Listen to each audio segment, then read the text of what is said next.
Hello, friends, and welcome back to Stories About Entitled People. Poetic. And only the owner of the food would know about the peppers, so by getting mad at you, she admitted guilt. Beautiful. But before we begin, best way to support our channel is to leave comments, like, and subscribe with the turned-on bell so you don't miss the new video every single day. Karen takes my food. First off, this happened a few years ago to me. I was at a fast food restaurant and my food had just been made and my order number had been called. I saw them call the number and put the food down at the same time, so I'm on my way to pick up my food with my order number that I was given on my receipt. An important thing to know is that my sandwich that I ordered had the restaurant's spiciest sauce, which is an extremely spicy sauce made from ghost peppers, which according to Google is 400 times more spicy than your normal sauce you'd find sitting on a table at a restaurant. As I walk up to pick up the tray with food, a woman, who from now on we'll call Karen, picks up my tray with my food on it. I confront her about it politely and let her know that it's actually my food, as I had the receipt with the correct order number that had been called and everything on the tray matched the purchased food on the receipt. Karen completely ignores the receipt and insists that it's hers. She goes on and on about how it's really hers and that I should just let her enjoy her meal. So that's exactly what I did, knowing full well that the ghost pepper sauce was on the sandwich. I wasn't that hungry anyway, so I decided to sit down, drink my drink — I was given a cup when I placed my order for a drink — and watch Karen realize there are ghost peppers on my sandwich. Karen was steaming mad and came over to me to tell me that I should have warned her about the ghost peppers. At that point, Karen was having such a fit that management asked me if Karen was bothering me. I said yes, and then got my meal remade and also received a free meal for next time as a sorry that Karen was bothering you. I ate my delicious meal with ghost pepper sauce and was on my way. And our second story. You want to order 15 cases? Yeah, I'm going to go ahead and order 40. The grocery store I used to work for had a real charmer of a store manager. I didn't have a lot of contact with him, for which I was forever grateful, but he was apparently known for pulling rank on people. They'd protest some stupid decision of his, and he'd place his hand near his head and go, "I'm up here," and then swing his hand to waist level and go, "And you're down here." So yeah, a real jerk. Let's call him DC for douche canoe. Now, DC had no real sense of numbers. When it comes to sales, grocery stores really hate to be out of a product. So they often mega order something when it goes on sale so that the customer will probably get some. Usually this goes well, especially when a seasoned manager or full-timer is doing the ordering. Once you've seen most of the products go on sale a couple times, you know about how much will sell. The major problem comes when DC tries to get involved. You see, he manages a whole store, which means he sort of knows something about everything, but he definitely doesn't know any details. Not his fault. He has a whole store to run, but that never stopped him from interfering on ordering. There are two really excellent examples of this, and they both involve lobsters. In the first, DC and a full-time worker from my department, let's call him CW for competent worker, have a discussion about how many lobster tails to order during a big sale. CW has been working this department for over 15 years. He knows his crap. He tells DC we should order 10 cases. DC isn't happy. He wants 40 cases. CW says, "No way, we can't order that many, we'll never sell it," so they compromise at 15 cases. I'm fudging the numbers a bit because I don't remember the exact amounts, but those are pretty good ratios. At least that's what CW thinks. When the shipment arrives, there are 40 cases. DC went over CW's head and changed the numbers. We sell about 10 cases. We pimp some of the cases out to other stores, then we have frozen lobster cases in the back selling at regular price for a year. Now, this isn't so bad. The lobster tails are frozen, they'll keep, albeit a little freezer burned. No, while the lobster tails were annoying, where DC really failed was with the live lobsters. We had a crazy sale, lobsters at almost half price. You could get a whole, if tiny lobster, for $6. I almost had lobster on my break because lobster was so affordable. Everyone could eat like kings. But DC decided to mess with the numbers again. Once again, CW told him one number and DC went ahead and tripled it. As a brief aside, if you've ever wondered how lobsters are transported, it's nothing glamorous. They just get piled into styrofoam boxes like all seafood product and shipped around. Considering I worked with the little sea spiders for 2 years, I'm surprisingly uneducated about them. So if I get this wrong, don't jump down my throat. But I think they live about 24 hours outside of water as long as you keep them cold.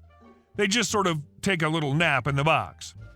So DC overorders the lobsters and we have 6 styrofoam boxes of them in the back. Our tank's pretty small and it was full to bursting, so our manager, completely at a loss about what to do, tells us to start pre-cooking and wrapping them.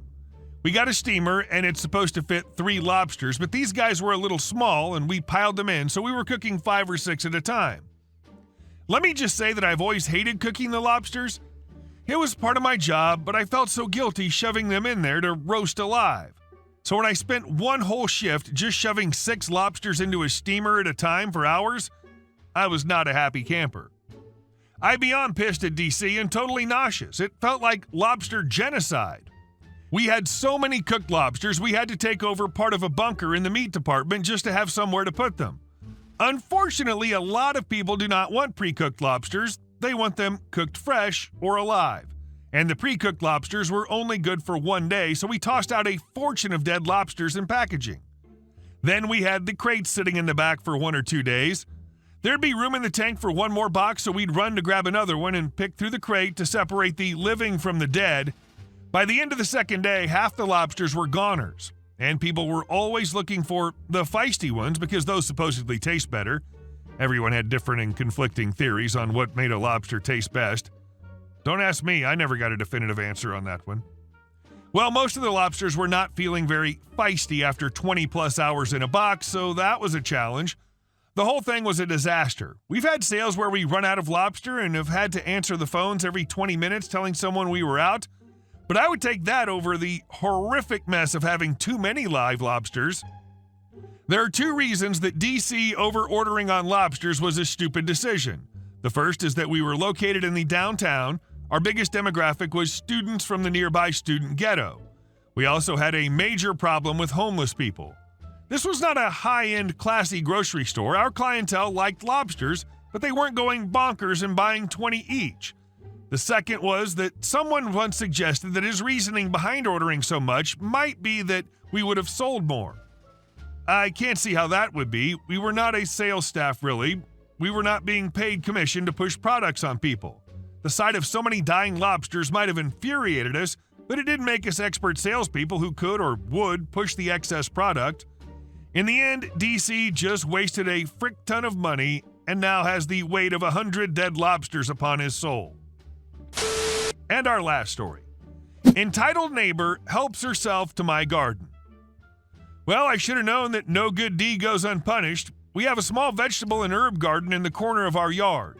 2 neighbors have the ability, and my permission, to reach over the fence and snip off any herbs they need. We always grow much more than we can use. One neighbor's been doing it for years with no problems. He takes a sprig or 2 a few times a week and always asks if he needs more than usual. He repays me in beautiful roses, but I would have no problem with not getting them in return. The other neighbor never cooked, so he never took any. Now, he has a brand new girlfriend, and she happened to introduce herself while I was planting the herbs, so I offered her some once it has a chance to grow a bit.